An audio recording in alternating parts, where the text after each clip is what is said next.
మరి జగనన్న పరిపాలన ఎలా ఉంది? చాలా బాగుంది. మళ్ళీ 2000 జీతాలు ఇస్తున్నారని బాగున్నారు. మాకు జీతాలు ఇవ్వటం అనేదే కాదు, మేము ఇందులో జాయిన్ అవ్వక ముందు నుంచి కూడాను ఆయన అభిమానులమే. ఆయన ఇప్పుడు దాకా చేస్తున్న మంచి అంతా కూడా అందరూ గమనించారు. అది ఒకళ్ళు చెప్పాల్సింది కాదు. ఆయన ఏం చేస్తాడంటే ఏం చెప్తారమ్మా? అందరికి అమ్మఒడి కానివ్వండి, పేదలకి ఇళ్లు కానివ్వండి, ప్రతిదీ ఇది ఉంది ఇది లేదని కాదు, అన్ని పథకాల్లోనూ ప్రతి ఇంట్లోనూ లబ్ధి పొందిన వాళ్ళే ఉన్నారు.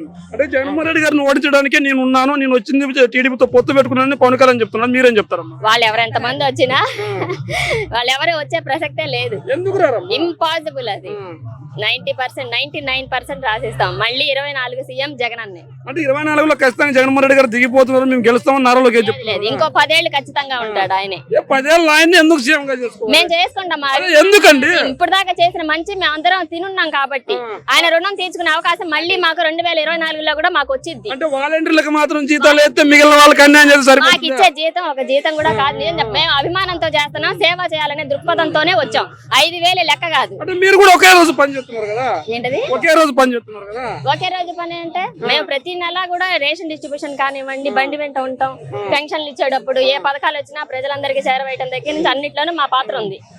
కేవలం సంక్షేమ పథకాలు కావచ్చు, రేషన్ డిస్ట్రిబ్యూషన్ కావచ్చు, లేదంటే మిగిలిన కావచ్చు, ఇవన్నీ కలుపుకున్న కేవలం 2-3 రోజుల్లో పని అయిపోతుంది.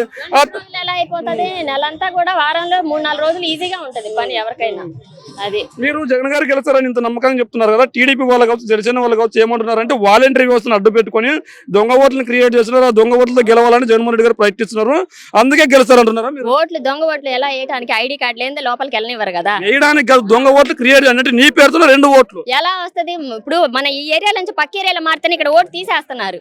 అక్కడ మీకు ఆ పర్సన్ కి ఫోన్ చేసి మీకు అక్కడ ఓటు అక్కడికి మార్చమంటారు, ఇక్కడ ఉంచమంటారని ఏదైనా ఒకటే ప్రాంతంలో ఒకటే ఓటు ఉంటుంది ఎవరికైనా కానీ. ఇంకెక్కడ ఫేక్ ఓట్లు ఉన్నాయన్నమాట వాస్తవం. అసలు అంటే మీరు క్రియేట్ చేస్తున్నారండి మీ గుప్పిట్లో అధికారం. అది మన చేతిలో ఉండే. ఇప్పుడు ఒక మనిషికి ఒక ఐడి కార్డే ఉంటది కానీ 2 ఐడి కార్డులు ఉండవు కదా ఓటు వేయడానికి. ఇప్పుడు పాత మా ఊళ్ళో ఉన్నా గానీ ఇక్కడ పనిచేయదు కదా. అది ఎక్కడే పనిచేస్తుంది. ఏదైనా పారదర్శకంగానే జరుగుతుంది. మీరేమో పారదర్శకంగా పరిపాలన జరుగుతుంది, పారదర్శకంగా జగన్మోహన్ రెడ్డి గారు బాగుంది అంటున్నారు. మరి ఇంత మంచి పరిపాలన అందిస్తుంటే జగన్మోహన్ రెడ్డి గారు సీట్లు ఎందుకు మారుస్తున్నాడు అంటున్నారు? సీట్లు ఎందుకు మార్చండి? మిగిలిన వాళ్ళకి కూడా అవకాశం ఇవ్వాలి కదా. అందుకని మరి ఒక చోట మార్చిన ఎమ్మెల్యే మరో చోట అదే ఎమ్మెల్యేకి సీట్ ఇస్తున్నారు కదా. ఎమ్మెల్యేలు వాళ్ళ ఇది కాదు, మనం పార్టీ చూసి వేస్తున్నాం మేము ఓట్లు, మనుషుల్ని బట్టి కాదు. పార్టీని చూసి జగన్మోహన్ రెడ్డి గారిని చూసి వేస్తున్నాం. ఇప్పుడు ఇందులో మంచిగా మారుతున్నారు కదా, జగన్మోహన్ రెడ్డి అలా తీర్చిదిద్దుతున్నారు కదా. ఇంత ముందు ఏదైనా ఏ పార్టీలో ఉన్నారికైనా కానీ ఇందులో అవకాశం ఇచ్చారా లేదా? ఇప్పుడు పార్టీలు మరి వచ్చిన వాళ్ళు ఉన్నారా లేదా ఇందులో? అది సంగతి. ఇందులో వచ్చి ఈ పార్టీ మంచితనం తెలుసుకొని ఉన్నారన్నమాట. అంటే జగన్మోహన్ రెడ్డి గారు కేవలం అక్రమార్జన ధనార్జన ధ్యేయంగా పనిచేస్తున్నారు, మంచి పరిపాలన ఇవ్వట్లేదంటే ఎక్కడి నుంచి ఇసుకలో దోచుకుంటున్నారు, మైనింగ్ లో. న్యాయంగానే ఉంది. ఈ ప్రభుత్వం అలా కాకుండా అందరికి పంచుతున్నాడు మంచి.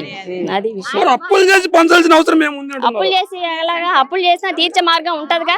ఇప్పుడు తెచ్చినోడు పూర్తి చేతి కూడా ఉంటది కదా. రెండింటిని బ్యాలెన్స్ చేసుకుంటాడు. అది ఆయనకుంది ఆ సత్తా. అంటే తీర్చడానికి ఎటువంటి ప్రణాళికలను ఏర్పాటు చేయలేదు అంటున్నారు. ఇప్పుడు ఎలా తెస్తున్నాడు అంటే తీర్చే హామీ ఉంటదిగా, దాన్ని బట్టే కదా తేగలడు. మరి జగన్మోహన్ రెడ్డి గారు వాలంటీర్ వ్యవస్థ, సచివాలయ వ్యవస్థ తీసుకొని వచ్చిన తర్వాత మిగిలిన ఉద్యోగులు నిర్వీర్యం చేశారు. నిరుద్యోగులకు ఉద్యోగాల అవకాశం ఇవ్వట్లేదు. నిరుద్యోగులు ఆత్మహత్యలు చేసుకోవడంలో దేశంలోనే నెంబర్ 1 మన రాష్ట్రం అంటున్నారు కదా. జగన్మోహన్ రెడ్డి గారు వచ్చిన తర్వాత ఇన్ని వేల ఉద్యోగాలు వచ్చినారు కదా. ఇప్పుడు సచివాలయం ఉద్యోగస్తులు వాళ్ళందరికీ ఉద్యోగాలు కల్పించినట్టే కదా. ఏదో ఒక అవకాశం కల్పించి మా పోటీ వాళ్ళకి అనుకుందాం. 5000 జీతం కింద ఇస్తున్నారు. దానికంటే సచివాలయం చదువుకున్న వాళ్ళ మెరిట్ ని బట్టి సచివాలయ ఉద్యోగాలను కూడా ఇచ్చారు కదా. మరి అవన్నీ ఉద్యోగాలు కదా, కనిపించట్లేదా జనాలకి? అంటే కొంతమంది మీలాంటి వాలంటీర్లు కూడా 5000 జీతం సరిపోవట్లేదు, 10,000 చేయాలి, 15,000 చేయాలి, 15,000 చేయాలని కొద్దిగా నిరసన జ్వాలలు వినిపిస్తున్నాయంటే ఆంధ్రజ్యోతిలో ఒక వార్త రాసుకొచ్చారు కదా. వాళ్ళు రాస్తారు, ఎన్నైనా రాస్తారు. అవన్నీ నిజాలుగా మేము జీతం కోసమే చెయ్యట్లేదు, మేము సేవా దృక్పథంతో చేస్తున్నాం. మేము కేవలం దీని మీదే బతకట్లేదు. మా పనులు మాకున్నాయి. ఇప్పుడు టైలరింగ్ చేసే వాళ్ళు టైలరింగ్ ఉన్నారు, నేను హోటల్ నడుపుకుంటాను. అట్లా ఎవరి పనులు వాళ్ళకు ఉన్నాయి. ఇందులోనే మీరు ఉండాలి చేయాలని బలవంతం ఏమీ లేదు. మీకు ఇష్టపడితేనే చేయండి అంటున్నారు. మీకు వేరే అవకాశం వస్తే వెళ్ళండి అమ్మా అంటున్నారు. అది మేము ఇష్టపడే చేస్తున్నాం. సొంత పని ఉన్నప్పుడు వాలంటీర్ పని నిర్వీర్యం చేసే అవకాశం లేదా? అలా ఎందుకు? దేనికి ఇచ్చే ప్రాధాన్యత దానికి ఇస్తున్నాం. అది ఎప్పుడు మీటింగ్ ఉందన్నా మా సార్ ఎప్పుడు పిలిచినా కూడా మేము ఆ టైంకి వెళ్తాం. మిగిలిన టైంలోనే మా పనులు మేము చేసుకుంటాం. దేనికి ఇచ్చే ప్రాముఖ్యత దానికి ఇస్తున్నాం. మరి పవన్ కళ్యాణ్ గురించి ఏం చెప్తారు? మేము అతని గురించి మాట్లాడదలుచుకోలేదు. ఆయన అసలు కౌంట్ లోనే లేరు. ఆయన అసలు లెక్కేసుకునే విషయమే లేదు. కదా ఆయన అసలు లెక్కలోనే మాట్లాడేవాడే లేడు. ఆయన గురించి మాట్లాడుకున్నా వేస్ట్, టైం వేస్ట్. అది మరి ప్రశాంత్ కిషోర్ కూడా టీడీపీతో కలిసి పని చేస్తున్నాడు కదా.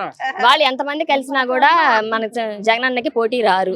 వాళ్ళు ఎంతమంది అన్నా రానివ్వండి, మన సింహం ఒకడే. మరి జగన్మోహన్ రెడ్డి గారు రెడ్లకు మాత్రమే న్యాయం చేస్తున్నాడు. రెడ్లు ఒక్కడే ఉందండి బాబు, అందరికీ పలానా కులం మతం జాతి ఏది చూడట్లేదు. ఎట్లాంటి వాళ్ళకైనా బీసీలు కానివ్వండి, ఎస్సీ ఎస్టీలకి ముందు ప్రాముఖ్యత వాళ్ళకే కానివ్వండి, ఎవరికైనా కానీ అందరినీ సమన్యాయం జరుగుతుంది ఈ పాలన అయితే మాకు. అది విషయం పక్క పక్క. మీలాంటి మహిళలకి బస్సు ఉచిత ప్రయాణం అన్నారు కదా చంద్రబాబు గారు, మరి ఆయన ఎందుకు ఏం చేసుకుని ఎక్కడికి వెళ్తామని? మాకు అందరికి బళ్ళు ఉన్నాయి, మాకేం ఉచిత ప్రయాణం ఏం అక్కర్లేదు. మాకు ఎలా వెళ్ళాలో మాకు తెలుసు.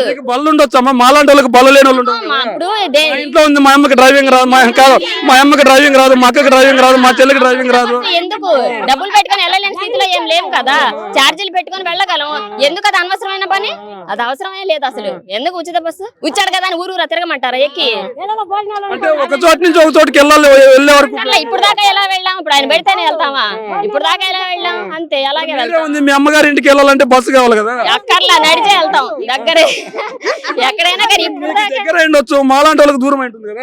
ఇప్పుడు అంటే ఇప్పుడు కాదు, ఆయన ఫ్రీ పెడతారని చెప్పి ఇప్పుడు దాకా కలవకుండా కూర్చున్నాం తెలిసిన వాళ్ళకి అయిన వాళ్ళని. లేదుగా మా ఏర్పాట్లు మాకుంటే గవర్నమెంట్ రైళ్లు ఉన్నాయి, బస్సులు ఉన్నాయి, వెళ్లాల్సిన మార్గాలు చాలా ఉన్నాయి కదా. ప్రయాణం అయితే వద్దంటున్నారు, మరి మీలా మహిళలకు గ్యాస్ ఫ్రీ అంటున్నాడు కదా. ఎందుకు అక్కర్లేదు? అవన్నీ మాకు వద్దు, మాకేం అక్కర్లేదు. మాకు ఇప్పుడు ఉన్న పథకాలు చాలు. జగన్మోహన్ రెడ్డి గారు ఇచ్చే సంక్షేమ పథకాలు అయితే మంచివి, టీడీపీ ఇచ్చే సంక్షేమ పథకాలు అయితే బాగా ఇస్తారు. ఎన్ని లక్షల మంది కనిస్తారు గ్యాస్ చెప్పండి మాట అనుకుందాం. నెలకు వచ్చేసి 1000 రూపాయలు దాకా ఎంత మంది కనీసం ఇప్పుడు గ్యాస్ సిలిండర్ అంటే వాళ్ళకే ఇస్తున్నాడు.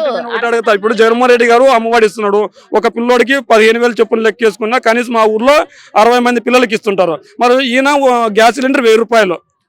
మరి 60 మంది పిల్లలకి ఇచ్చేటప్పుడు 60 × 10 లెక్కేసుకుంటే దగ్గర 6,000 గ్యాస్ సిలిండర్లు ఇవ్వచ్చు.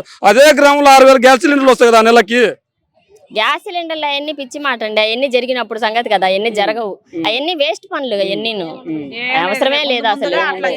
గ్యాస్ లేకపోతే పుల్లలపై పెట్టుకుంటాం, మాకేం అవసరం లే. గ్యాస్ లేదు ఏమొద్దు. మీరు ఎంత తిరిగి ఎలాగైనా వాలంటీర్ ఉద్యోగం ఇచ్చారు కానీ వైసీపీని గెలిపించుకోవాలని చెప్తారు. మాట అనద్దు. మేము జగనన్న అభిమానులు, జగనన్న పాలనలో లబ్ధి పొందిన వాళ్ళం. లబ్ధి పొందినా పొందకపోయినా ఆయనే గెలిపించుకుంటాం. అది అది అంతే. నా పేరా పుష్ప దేవతోటి పుష్ప. జగన్ అన్నయ్య ఎందుకనే మంచి పనులు చేస్తున్నాడు కాబట్టి జగన్ అన్నయ్య. మంచి పని చేయట్లేదు. ఏం చేయట్లేదంటే అన్ని తీసుకుంటానే ఉంటున్నారు, మంచి పనులు చేయట్లేదు అంటున్నారు. ఏమంటారు? మరి పవన్ కళ్యాణ్ గురించి ఏం చెప్తారు? మాకే తెలియదు సార్, పవన్ కళ్యాణ్ తెలియదు. మాకు అసలు వద్దు సార్, మాకొద్దు. మా జగన్ అన్నే కావాలి మాకు, మా జగన్ అన్నే మాకు. టీడీపీ గురించి ఏం చెప్తారు? టీడీపీ గురించి కూడా మాకు వద్దు సార్. వద్దు, మాకుంటే చాలు. మా జగన్ అన్నే వాళ్ళు వస్తారంట కదా వచ్చే ఎన్నికల్లో. లేదు సార్, రారు సార్. ఎందుకంటే మా జగన్ అన్న మంచి పనులు చేస్తున్నాడు కాబట్టి వస్తాడు. ఇంతకంటే మంచి చేస్తామంటున్నాడు కదా. ఇంతకంటే మంచి చేసేది ముందు చేయొచ్చు కదా. ఎన్ని సంవత్సరాలు పరిపాలన చేశాడు, మరి ఏం చేశాడు? ఏదో జరిగిపోయింది సార్, చివరి అవకాశం ఇవ్వండి సార్. ఇప్పుడైనా అంతే. ఇప్పుడు మా జగన్ అన్న వచ్చి మాకు అన్ని చేశాడు కాబట్టి మేము జగన్ అన్నే కావాలి మాకు. జగన్ అన్న కంటే మంచి చేస్తాను, జగన్ అన్న కంటే ఇంకా అభివృద్ధి చేస్తాను, నాకు ఒక అవకాశం, చివరి అవకాశం ఇవ్వండి అంటున్నాడు. లేదు సార్, మేము ఇవ్వము. అస్సలు గ్యాస్ ఫ్రీ అంటున్నాడు కదా. వద్దు, గ్యాస్ ఎందుకు సార్? మాకు కట్టెలు ఉండేవి బంగారం లాగా. మీకు కట్టెలు ఉండొచ్చు, మాకు కట్టెలు లేవు కదా. మీకు లేకపోతే అవి.